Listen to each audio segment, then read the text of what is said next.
Kumusta? Magandang hapon po sa ating lahat mga kapwa ko ka-farmers from Luzon, Visayas at Mindanao. So ngayong hapon mag-update na po tayo sa ating mga pananim tulad na lang ng sitaw. Ayan po, so dito banda sa may init, no, kasi malilom na sa tabing kahoy. Yun, doon po nakatanim ang kamatis sa tinaniman natin ng kamatis, at doon naman ang ating 4 months old na talong. At ngayon ito naman ang ating sitaw, nagsimula na po itong gumagapang. Kaya nga mga ka-viewers, mga ka-farmers, pinapalinisan po natin ang puno. Ayan na po, sobrang init.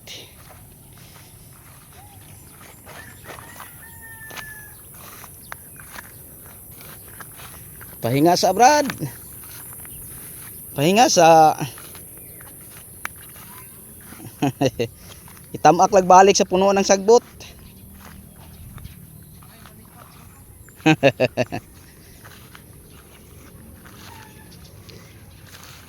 Wa pa man lakaw man, inong ko kabubo sitaw.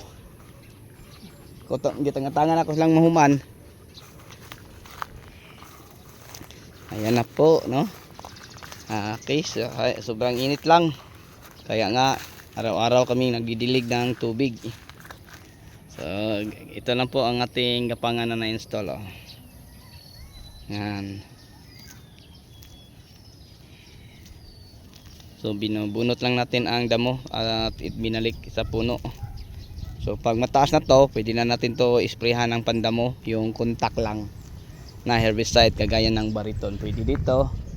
Kahit anong uri ng mga glyphosate, ammonium, ang AI ng herbicide, pwede din siya gagamitin sa ilalim lang po.